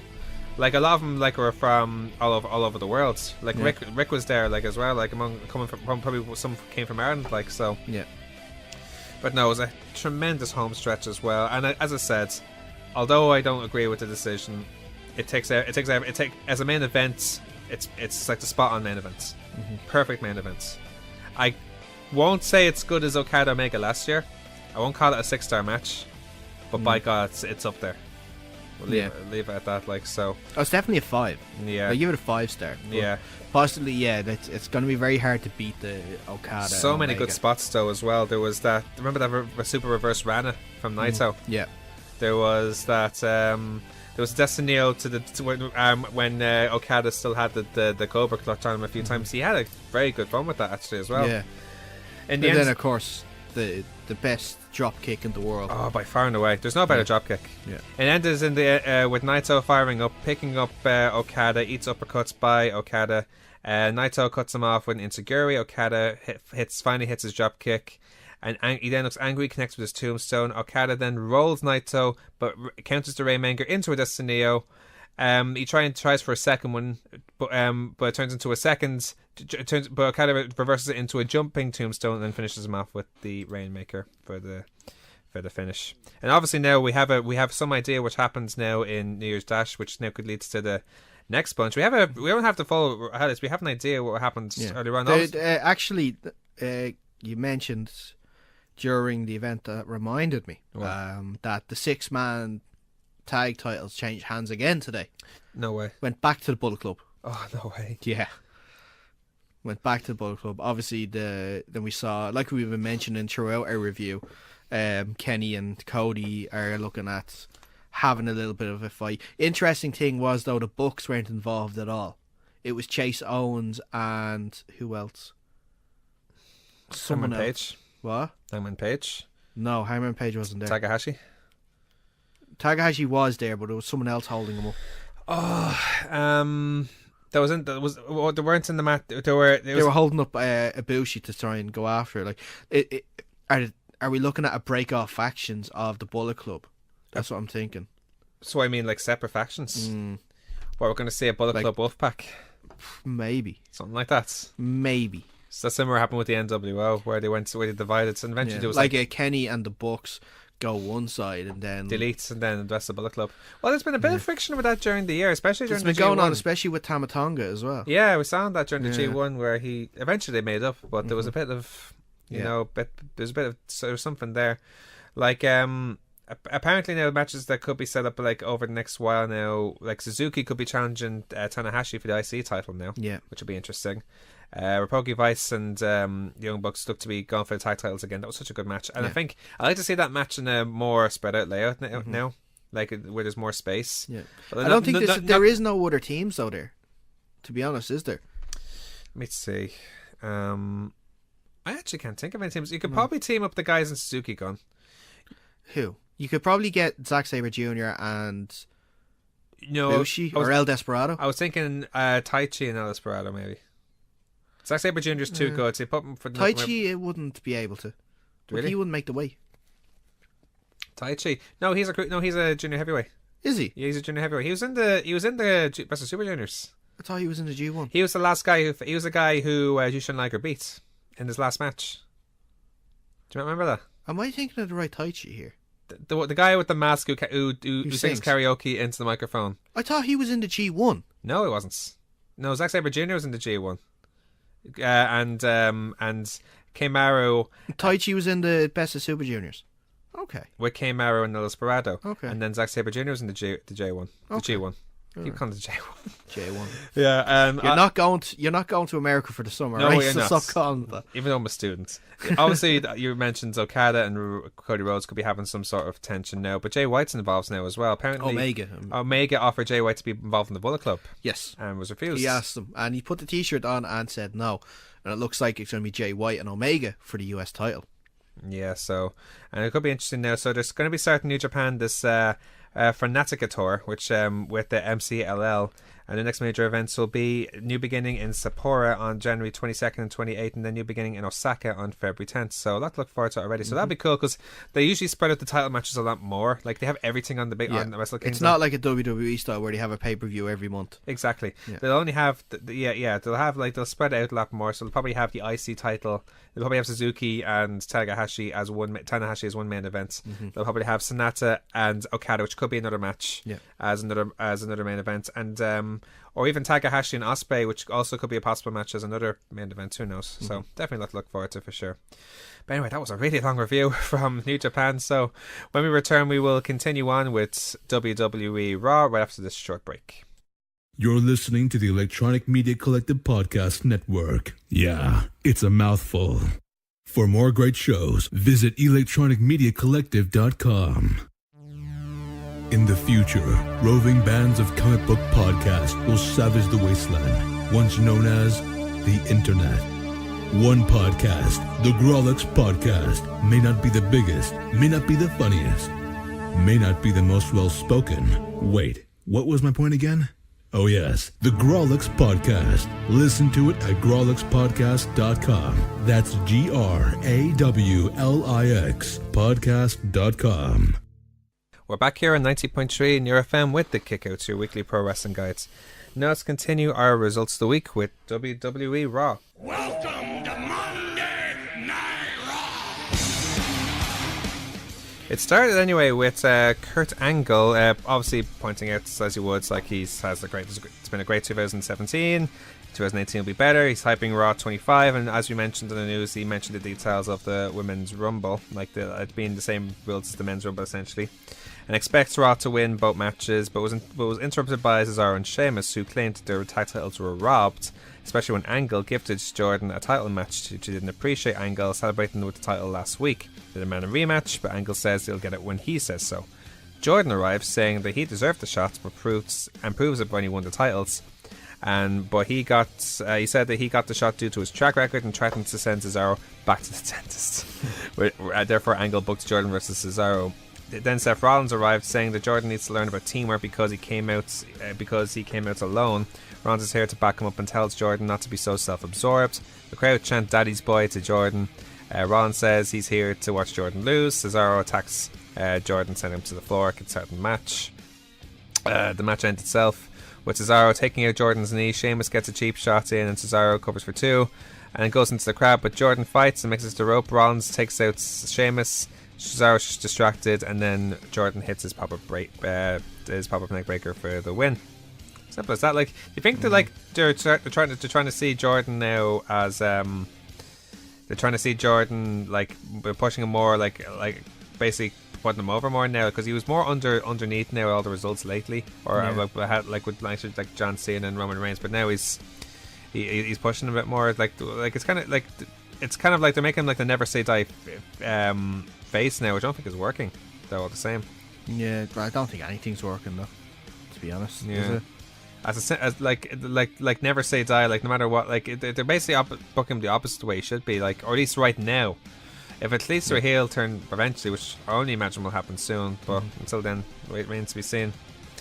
Bray Wyatt now, his first in-ring match for a good while, like since that illness turn, I think, wasn't it? Pretty simple match. Actually, not his first one since that. It's just, he just hasn't had. He's had a lot of these matches where it's nothing matches. Pretty much, yeah. This match wasn't really the greatest either. Like it was the crowds weren't really into the Raw this week. You know, so the crowds were very. Yeah. Well, it's New Year's Eve, it's New Year's Day, so imagine they're all tired from the night before, but possibly. All likelihood anyway. Ended with Cruz rolls Wyatt's backing, beats a clothesline. Wyatt gets distracted by Brooke, but Wyatt scares her as she falls onto Titus, which actually was a bit funny. Wyatt then hits Sister Abigail for the win. After the match, though, Matt Hardy cuts a post-match promo telling him that he's turning WWE into his Woken universe. He'll take Abigail's powers and delete Wyatt, and he started laughing while we get a million Matt's faces on the screens, which actually was pretty cool. Yeah. Non-title match between Alexa Bliss and Asuka. Pre-match, Alexa Bliss talks to Nia, saying he needs her in the corner, but Nia was taking chicken soup to sick Enzo, who couldn't defend the title that night. Bliss says it's either me or him, and Nia picked Enzo. It was actually a cagey match, actually. Like it was a longer match than I think we expected. Yeah, I didn't think it would go on this long. I think the thing is, it felt long for the sake of filling time, though. That's the thing. Yeah. I like that what Alexa's trying to do. She's playing like the scared heel, if you like. Yeah. And it was very well done. Leading to Corey's where it finally gives Asuka heat. It was probably Asuka. You could argue it's Asuka's best match since she's in the main roster. You could argue that. Well, she hasn't had any real matches on the main roster. They've all been squashes. Well, this one wasn't really a squash. It wasn't a squash at all. It went on for ages. So yeah, I can understand why you think it's the best match. It was okay. They're trying to change things up, and obviously it shows now. It gives more drama on the Asuka now in terms of the winner. Like in terms of like, here's Asuka now, who's beating the champion heading into the Rumble, like with all the momentum in the world. So she could be seen as the favorite now going into it, like for sure. Like, so can't see anyone else really.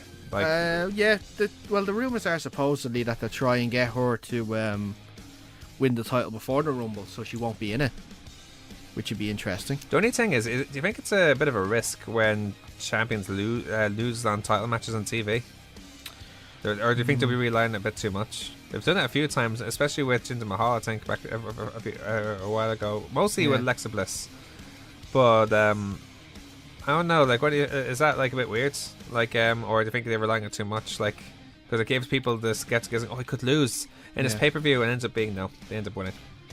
Like I'm not sure. I just think they want to, like I said, I think they want to put the title on Alexa now, or take a title off Alexa, I should say. Yeah.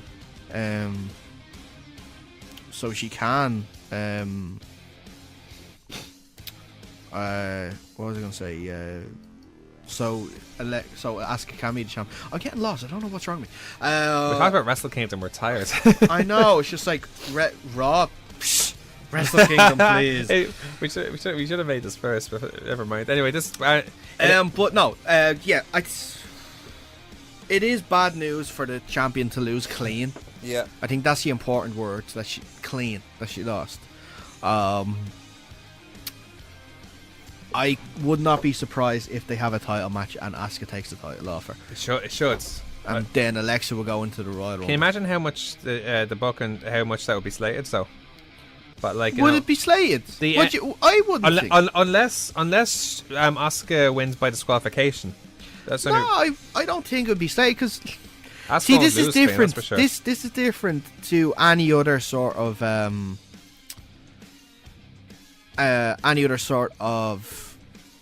how can I say, any other sort of person who's come up from NXT. She left as the champion. She didn't lose her championship. She's still unbeaten. I think putting the title on her right now, I don't have a problem with it. Neither do I. That's all I'm saying. Anyway, the match itself, it ended with multiple hip attacks. Bliss fought for German suplex, but Asuka countered into a sunset flip for a cover of 2. Bliss sent Asuka to the floor, but Asuka hits a head kick, and then another arm fire follows, makes a Bliss tap. Yeah. Braun Strowman took on Rhino. Rhino was trying to toughen up Slater, but was looking to show him how it's done tonight. Braun runs wild with shadow box and kicks. Braun then goes after Slater, telling him to stand on the floor and shut up, or get in the ring and get these hands. That was brilliant. Turn into a handicap match. Yeah. Slater joins in. They attack Braun, but Braun has enough of that and starts destroying them, power slam them multiple times, encouraged by the crowds. Yeah, that's the beauty. That's the beauty of Braun Strowman. Like, you know, that's how he's getting over his head now. Yeah, we want more power slams. So more power slams, please. Yeah. Yeah. Backstage, Seth and Roman talk backstage. Roman promises he's cool and he will take Joe out because he's a joke. Jordan arrives and said if the bar interferes, they will take them out. Roman and Seth don't seem amused by that. It's almost like he's a Shield member who's not a Shield. Braun then meets up with Kane backstage, making him look like the idiot. I think pretty much. It makes it very strange. Like it makes Jordan look like egotistical, which is not a bad thing if that's what they're trying to make to do. But see, it was so different though, because in the ring he was trying to be this hard guy that was like, I can take on anyone, don't talk bad to me and stuff, and then backstage he was just like the pandering idiot. He's very, very strange. Like, he's almost two different characters. Braun met up with Kane backstage. Kane said he didn't want to fight, but he says he wants to talk about Brock. Kane says together they can tame the beast and has a plan. Braun said he didn't care about his plan and will take Brock on his own. That's Kane being a politician right there. Yeah, that's Kane being Glenn Jacobs right there. That's I think, what was it? It was last week, wasn't it? Or wasn't, because Kane wasn't in a match this week. When Kane was in a match last week, I mentioned it too. It was where someone in the crowd had the banner saying, "Don't you have mayor stuff to do?" It's like, there, yes, he does. Angle then takes a call and meets up with Balor backstage. Balor, who said he was the first Universal Champion and never was beaten for the title and never got his rematch, but therefore he enters himself in the Rumble. And then, but it says he's in a 6-man tag and he's found partners in Gallows and Anderson. About feckin' time. Yes. Makes sense. Yes. The Good Brothers are back, lads. Yes. The Bud Burgers are back. Yes. And they should keep it. Yes. They should keep it. Yes. All the way. Yes. It's not yep, is it? No. Don't even go there. No. We'll just talk about that match very quickly once we're on that. Where they took on Elias, Curtis Axel and Bo Dallas. Here's Elias saying the WWE again stands for Walk with Elias. Raw is his show, and so on and so forth. The match itself though ends with the running splash on, I guess, 2 as Elias makes the save. Anderson takes him out and the Magic Killer hits on Dallas and a double stomp. So it's good. It's like I just hope it's something for Balor to do, like at least in the midst of all this. It's or at least actually it's better now. It adds certainly with all this rivalry that he had with Curtis Axel and Bo Dallas. Yeah, it's something that can at least fill the void for now, like But it makes sense, like and they're advertising a lot WWE, so it seems like they will make something of it by the looks of things. So hopefully they do anyway. Hopefully it's a running thing. I had people say to me that they think that Gallows and Anderson will be the keys to helping Finn win the Universal title. But I don't see that.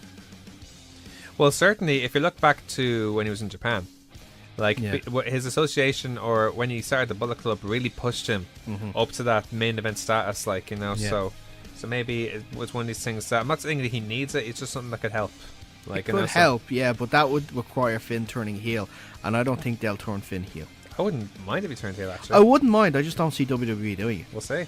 Yeah. Roman Reigns versus Samoa Joe for the IC title. This was actually a class match. Always have a class match, these two. These guys just work so well together. Absolutely. Great back and forth match. Hard hitting. The separation played very well, actually, where I think it was at one stage where the ref almost threw the match away because Joe shoves Roman into the referee and he almost disqualified him there. Then with Reigns setting up a spear charge, but Joe cuts it off and shoves Reigns into the ref. Joe then hits a Uranagi. Reigns kicks out at 2. Joe's angry. The crowd loves this. Joe locks in the clutch.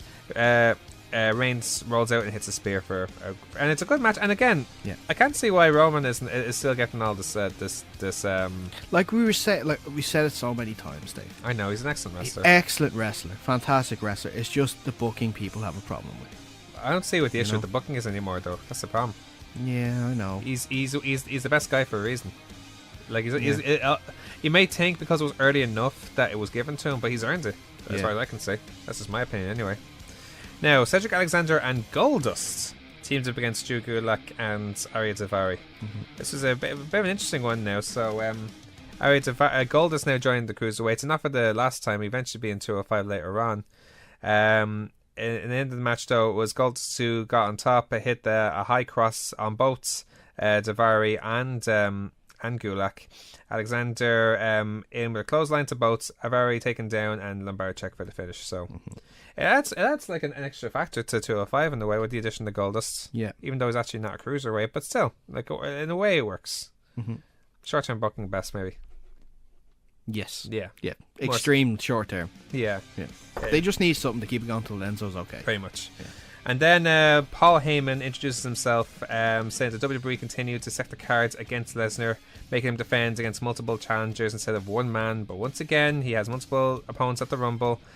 We see Braun watching on. Heyman doesn't like that Brock can lose without being beaten. Heyman says that Brock will successfully defend the title because Brock defends 100% of the time. Brock will beat Braun, Kane, anyone in the Rumble because Brock fears nobody, no challenger, no monster. When they go and leave, Kane arrives, chokeslams Brock, but Brock sits up, and then they have to be separated by the locker room. And there's a strange thing, the locker room was almost right there as soon as it came out. Straight away. So that's pretty much like another promo. The thing is, though, and I think I said this a few times about Paul Heyman, is like, although his timing and delivery is perfect, it's like the same stuff he goes on about. Same case here. Show me a promo that isn't original, though. That is original, though. That is original? Yeah. That has never been done before. From Paul Heyman? No, from anybody, any wrestler in general. I suppose it's Scott's points, yeah. I don't know, it depends. I don't know. I'm not saying it's a bad promo. The way he delivers gets over with the crowd, so that's the thing. And once that makes up for it, maybe that's the thing. Why wasn't Brock? Why was Braun actually watching back, and he didn't come out and interfere and all that? That's one thing. I don't know. That'll be the next time he's on Raw. It's just that this build up to it has been quite poor. They're like Braun and Kane have been pretty much kept apart from that little sequence that they had of saying, "Oh, we can team up to take on. No, I'm gonna do it my way." Blah blah blah. But now there's politics involved. Yeah, I don't know. I don't get it. Strange. I don't get it. It's not been a good build up. No, not really. And like I says, I'm not really into it because Finn's not in it. I'm saying it for weeks. No, you're right. Continue to say it. I don't care because it's Brock, though. But we know how it's gonna go. You're probably right. Brock, I can tell you now. No, you're right. Brock. I can tell you. No, Brock. We all know Brock and Roman's gonna be WrestleMania. Kane F5s. No. Kane chokeslams Braun, about to pin him. Braun rolls out. Lesnar comes back in. F5's Kane. 1, 2, 3. Done. I'll do you one better. Brock is outside in the ringside for a majority of the match from being through a table. Yep. 10 minutes later, he comes in and causes a storm. Yep. He goes in. He starts off with the shoulder charges into Kane in the corner, which I believe is how all of his multiple man matches have ended. Yeah. When he faced John Cena and Roman and Seth Rollins at the Rumble, was it 2 years ago? Mm-hmm. That's how it happens. Yeah. When that match at SummerSlam, that's how it happens. Yeah. He won't get carted off like SummerSlam this time, but yeah, it's going to be Brock. Brock gets knocked out quickly. Everyone thinks he's down. Braun and Kane have a thing for a while. It's going to be weird to look at. Probably involve a few weapons. There's no DQ this match. Well, it's triple threat. It's automatically no DQ. Oh, I didn't know that. Yeah, triple. How can you DQ someone for using it? Because you can't. What happens to the other two? Because the other two can't win. That's a good point, actually. Yeah. Maybe. Oh no, I never thought of it that way. Yeah. Let's move on to SmackDown. On to the Rock Show, to the premier show, SmackDown.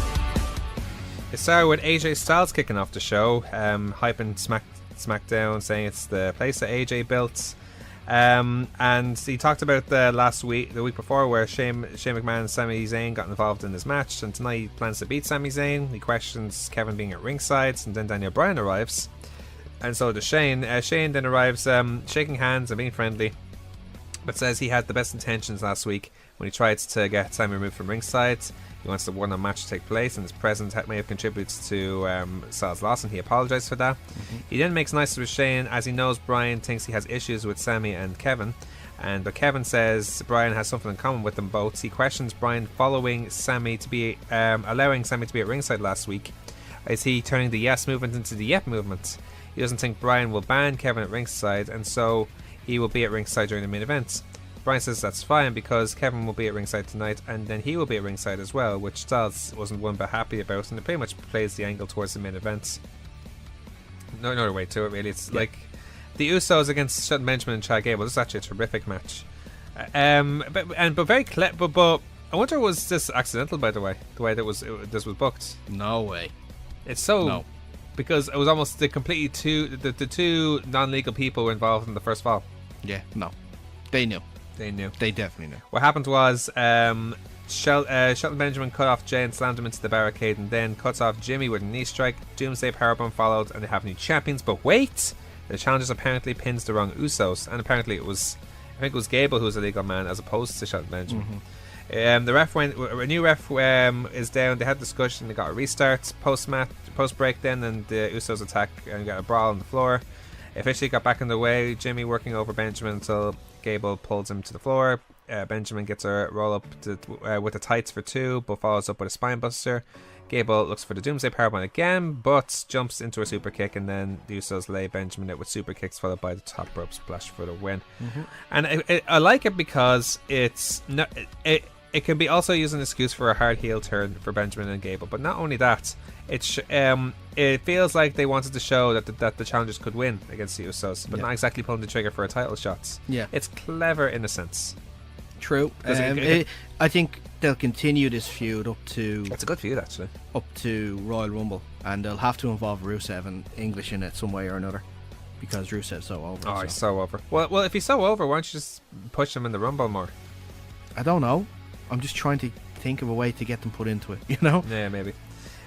Bludgeon Brothers against Breezango. Squash, not more to be said about that. The bell didn't even go in that match, really. It was just a fight, but apparently now the Ascension got back at them, and it's going to be them next week now, so I think it'll be any different, though. No. But although Ascension are more physically... What will happen is it probably won't start again, but the 4 of them will get the better of them, think they've won. The guys will get up quickly and they'll run off down the stage again. Probably. Something like that. Xavier Woods took on Aiden English for a US title tournament match. Before the match, Big E and Kofi met up with Woods and gave him a gift of a pancake platter. Woods said that if he wins when he wins the US title, they'll all be US champions. Rusev and English arrive and speak about their adventures of Rusev Day. Why? Because every day it's Rusev Day! Indeed it is. They are out with English and then have a little song to introduce English with. The match itself, it ended with Woods laying in rights and chops, but Woods works a torture rack into a lumbar check for 2. They trade roll-ups, and then English hits a sit-out spinebuster for a near fall. English heads up top, follows up with Woods follows him up, and Woods fires off a powerbomb, and then backdrops English to the mats. That was actually that was so dangerous for a while. Did you see that? When it looked like a powerbomb, and then it went back. Eventually, Woods hit his rope walk elbow drop for the win. Solid match, actually. Good match. And I'm looking forward to that match now with him and Mahal. That's who we'll be facing in the next round. So it's going to be interesting how that plays out. Indeed, yeah. I expect Mahal to win that match, but it wouldn't surprise me if Woods somehow won it as well. If Woods wins the whole thing, I think I'd be delighted with that. I think it's Bobby. Think so? I think it's going to be Bobby Roode. I think Dolph Ziggler's going to come back and have something to do with it, though. Oh, I know he will. Yeah. The Riot Squad took on Natalya, Tamina, and Carmella. Nanae cut a promo about the match. Her longer-term memory is intact as she referenced the Welcome Committee, but forgets about walking out to the Clash of Champions. It's kind of typical. The match itself, everyone runs wild. Logan grounds the action, keeping Carmella from fighting back. Carmella gets a roll for 2 and then tags in Tamina. She runs wild, hitting kicks and Samoan drop. Tamina on top, and then Liv shoves her off, and Logan gets a cartwheel knees to pick up the win. Weird finish, actually. Very weird, yeah. Post-match, Ruby cuts off a promo saying magic isn't real. She says the fans need a strong dose of reality, and that's what the Riot Squad is. They all enter the Raw Rumble. Charlotte comes out looking for revenge. She first congratulates them for their win, but now she believes the time and magic, the power of and magic of her dreams. But she has some reality for her. Actions have consequences. Both Naomi and Becky Lynch return. They charged. Well, Naomi was back last week, though. Well, Naomi was at the pay-per-view. I know, Naomi arrived, but Becky Lynch was back, so I don't know about that. They arrived to ring, Sarah Brawl. After filming the Marine 56. Indeed. Yeah. A guy, actually, I don't know if you noticed, there was a guy who, for the life of me, I forget his name. There's a guy who trained in main stage, who's training over in America at the moment, that was involved in the as a stuntman for Marine 6. Oh yeah, yeah. He knows Becky personally. I have to look him up. But for life of me, I can't remember his name right now. Backstage, Baron Corbin cut a promo announcing his participation in the Royal Rumble and can't wait to main event WrestleMania. Right. AJ Styles versus Sami Zayn non-title. Because that'll happen if you'd be lucky to get onto the main show. Sorry for the curse there, you're going to have to beat me out. Oh, no worries. It's coming, to be honest with you. AJ Styles, Sami Zayn non-title match. Ends with Sami laying in strikes. Styles fires back as they trade center ring. Styles hits a Pele kick and gets sent to the apron, and the springboard misses, but the ref gets bumped into the floor. Styles rolls up Sami, but Kevin distracts the referee. Shane shoves down Kevin. The ref tosses Kevin, but then Bryan tosses Shane from ringside. And then this distraction distracts Styles as Sami hits a Luva kick for the win. Post-match, Styles is not happy at all. Yells at Bryan and Daniel, which leads to a handicap match set up by Daniel Bryan, Styles versus Sami and Kevin at the Rumble in a handicap match for the title. Strange one. And it seems a wee bit there of Bryan being a bit heelish there. Yeah. Towards the end. A little bit, doesn't it? And that's what I'm a bit baffled by. Like, what angle are they doing? Is it who's going heel here? Is it Shane or is it Daniel? I don't know. And that's why I'm liking this so much. You actually kind of don't know what's going on. It's confusing. It's kind of confusing, yeah. Because Shane is acting like the heel, being the bad boss and stuff, kind of acting like his dad. How Vince would act towards Stone Cold. Yeah. But then, like, well, that's a comparison, actually. Yeah, Daniel Bryan would go after, or would not go after, but would make these sort of rules and would make these matches, and it sounds as if he's the heel. It's so weird, and I'm really liking it. Yeah. Do you think it's a good thing or a bad thing, though, that all this, at least in the last couple of weeks, are at AJ Styles' expense?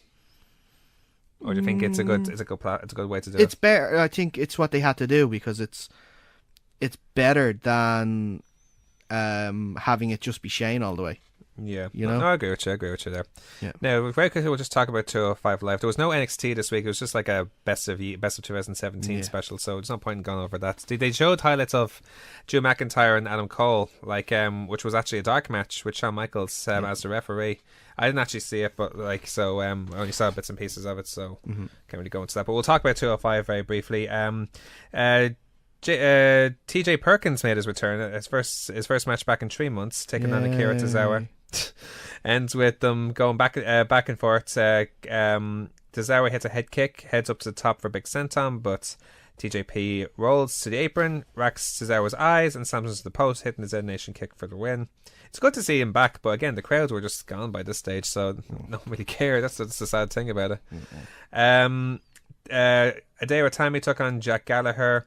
Gallagher ran down the Itami pre-match, noting that he is not here to compete, but instead to hurt people. He gets replays of Itami hurting Kendrick, and he wants revenge. Pretty much as you were. Gallagher hits him with an umbrella. Oh, actually, no, it was different this time. It ended by DQ. Where Gallagher attacked Itami with the umbrella, but Itami cut him off and worked him over. Then Gallagher with the umbrella, which had a pipe in it, and beats down Itami to get revenge on Kendrick. Refs make the save on that. And then a rematch from Raw, Alexander and Goldust against Gulak and Daivari. It ended with Goldust heading up on top, changes his mind and goes to the second rope, drops down, and then hits the uppercuts on both. That was actually very funny when he went from all the way to the top rope, all the way down to the bottom ropes, and they just punched him. Alexander flies in over Goldust and sends Gulak and Daivari to the floor. Alexander wipes him out with a dive, back in, and lumbar check to Gulak finishes the match. Simple as that. Simple. Match like that. No more to be said about that. Simple. I really worry for their live shows that they're going to be doing. Really worry for them. Why? Because the crowd aren't into it as much? Wise, yeah. Well, we'll see what happens. You never know. It could pick up towards the end. I think for individual cards that's separate, and certainly if it's in a crowd that's more of an NXT crowd, where it'll be more of a hardcore fan, maybe it'll do a better job. But we have to remain to be seen, I suppose. So we have to see what happens there. Now let's continue on our show now with our previews of the week. What? Look at what we have here, folks! We already have two big shows coming up, already here on 2018. First of all, next Sunday, on the 14th of January, OTT Contenders will be back for Contenders 5 at the Ringside Club National Stadium in Dublin. Still tickets available on eventbrite.ie. A lot of class matches announced. Gunter Isaac and Raven Creeds will take on the team of Debbie Gattel and Be Cool. Yeah, following on from the altercation at the last Contender show. Indeed, yeah. A-Kids. Now, A-Kids has competed for CCW. He's originally from España, Spain. Yeah, I think he wrestles for White Wolf Wrestling in Madrid, if I'm not mistaken. He will take on Scotty Davis. Look forward to that match, actually. Yeah. LJ Cleary will take on Dave Mastiff. That's going to be a really interesting match. Yes. Best of luck, LJ. All I'll say. Michael May will try and continue his momentum, taking on Doug Williams. That should be an interesting match as well. Yeah. And Darren Carney, just fresh off his exploits in Canada, will take on Jordan Devlin 1-on-1. So that's some very interesting matches there, for between the younger generation and the more experienced generation. So definitely interesting matches ahead. Also, the following Sunday on January 21st, Uprising Wrestling will be back at the Crumlin Road Crowell in Belfast. There's still tickets available on eventbrite.co.uk. Matches announced so far. In a 6-man tag team match, Gavin Fitz, Gunter Isaac and Will Baston will take on the team of Angel Cruz and Team P. Rick. Amy Alonzi will take on Debbie Gattel. Alexander Dean will take on Brian Core. Eddie Stone will take on Scotty Davis, and Curtis Murray will take on Chris Ridgewell. Chris Ridgewell had actually wrestled for Progress. Ridgeway, excuse me. Sorry, Ridgewell, excuse me. Ridgeway wrestled for Progress, actually. Got a few matches with them, actually, recently, so... also, the Kings of the North and Stephen Carvel will also in line for action as well. So that's all our previews. Now we'll move on with or finish off our show more with our yes nos. Yes, no! Yes, no! Yes, no! There's only really 4 ones to bring up, and they're all really WWE related. But one we sort of brought up earlier on, but I'll get to them anyway. The Balor Club to continue in WWE. Yes, hopefully. I just want to see that. It gives Finn something good to do, and it looks like with The Miz coming back next week that Finn and The Miz are going to have a thing. I was hoping Miz would still be champion so it could be for the title at least, but The Miz Taraj against the Balor Club looks like a thing that's going to happen. Like it. Yeah. I like it. Now, here's an interesting one. Stu Barrett, a.k.a. Wade Barrett. Stu Bennett, a.k.a. Wade Barrett, to return to WWE at the Royal Rumble. I saw the tweet you're talking about. Yeah. Saying that is absolutely better at the Rumble. What? Yeah. He did say he wants to wrestle. He's 99% certain he wants to wrestle again. He didn't say when, though. Yeah, I don't think so. You don't think so? Because I don't know. Even as a surprise entry, no? No, you see, because he has this rolling deal with Defiant Wrestling. Yeah, he's their storyline commissioner, isn't he? He's their storyline commissioner. I don't know what the relationship is between What Culture and WWE. It's not great. It's not What Culture anymore. It's a different promotion now. No, but it is What Culture who run it. Oh, okay, fair enough. Yeah, as far as I'm aware, it's still What Culture that run okay. it. Yeah. No, it's called Defiance Wrestling. Yeah, I know it's called Defiance, but it's still run by the same guys, or at least behind the scenes guys. Yeah, I think so. I think so. That. I could be wrong. I could be wrong. Maybe I might not be, but if it is still in well, regardless, it's a different crowd there as well. So. It is, but they still put up videos of that criticising WWE. Oh, fair enough. So, which of course they don't like. They don't want to be associated with people that criticise them all the time. It's fair enough. Yeah. Shane McMahon. We talked about Shane McMahon possibly facing Daniel Bryan at SummerSlam, but how about Shane McMahon versus Daniel Bryan at WrestleMania? It's interesting. I'd like for it to happen, obviously. I saw a report during the week that Daniel Bryan gave an interview somewhere and he kind of insinuated that if he didn't say it out forthright, but like reading between the lines, people are assuming that if he doesn't get a match at WrestleMania, he's gone. He's not going to renew his contract, which ends in September. So he feels like if it's not WrestleMania, he'll never wrestle for WWE again. That's it. So we'll have to see what happens. And finally, and this is a really, really interesting one, The Undertaker versus John Cena at WrestleMania 34. No. Why not? He's done. He's done altogether? Yeah. Well, the thing is, Undertaker is... Would you bring Undertaker back again to lose again? Because you're not going to have him beat Cena. What if he did beat Cena? Why would he beat Cena? One last hurrah? No. Against the biggest star left? No. Why would he beat Cena? No. There's no reason for it. Well, the only reason I bring that up is because he's scheduled to come up on Raw's 25th anniversary in a few weeks. Mm-hmm. He could possibly make a challenge to Cena then. It doesn't look good, especially in the back of him losing to Reigns, which we think is his retirement. It's not even the fact that he lost Reigns. It's just that he didn't look great. You know? Yeah. He showed his age, and he showed his age at the Rumble as well. It's like, I know it's like a thing where like this could be the first year where Taker doesn't actually wrestle at WrestleMania for a long, long time. Ever. That's not ever. Well, like, his first WrestleMania was WrestleMania 7. Yeah, so it's not ever. So 6, 5, 4, 3, and 1, 2, and 1. You know what I mean? But it's for a long time. Over 20 years. Since he's been in WWE. Yeah, over 20 years. He's missed 2 due to injury besides that. Yeah, there'd be no Undertaker on the card. So yeah. I don't want them to come back. Even for one match? No. I don't. I wouldn't mind seeing it, but I'd be skeptical like yourself as well. I'd be intrigued, but not completely for good reason. Yeah. You know? Because he's just the perfect... It had the perfect ending with him leaving the stuff in the ring and everything. Why would you ruin that? Because they want to. Suppose that. Well, one condition. Okay. One condition. Okay. Taker would come back. And I could agree with it. All right. American Badass. Interesting.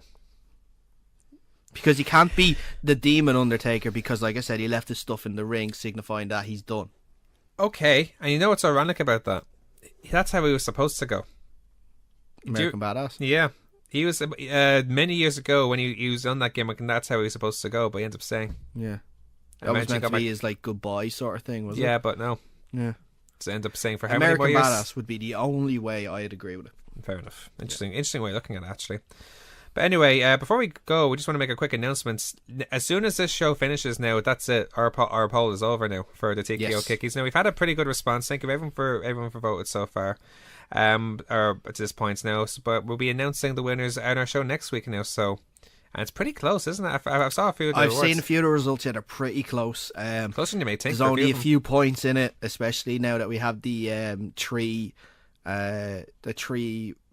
choice in each category. So it's definitely putting some spanners in some categories. Yeah. And I suggest anyone that can beforehand to vote. Indeed. So vote while you can, or even if it's like a few more minutes before the sleeps. If you're listening to this now on podcast, then I'm sorry, it's over. But like, you had your chance, but what can you do? But anyway, on that note, that's all the time we have for this week on The Kickouts, your weekly pro wrestling guides, right here on 90.3 Near FM, on all good podcasting providers, and on the EMC Podcast Network. We'll be back next week live here on Near FM, talk about the latest developments in the world of pro wrestling, both here and abroad. Make sure to check us out on Facebook at facebook.com/The Kickout Wrestling, on Twitter at The Kickout Live, myself at Dave Bandana, and Daragh on Mars Bar. Now, obviously, we have to go out something New Japan related, or certainly Wrestle Kingdom related, on the back of that show. And I figure it only makes sense to go out on Okada's theme. Obviously, I disagree with the results, as I said before. I'm not sure about yourself. I would too. I would disagree with it to an extent. Yeah. But I think we can both agree that on the back of this, Okada is the man. So I think it's inappropriate to go with his theme on this. So we'll go on that. So until next week, I've been Dave Cullen. He's been Daragh Maher. This has been The Kickout. Thank you so much for listening, and have a great weekend.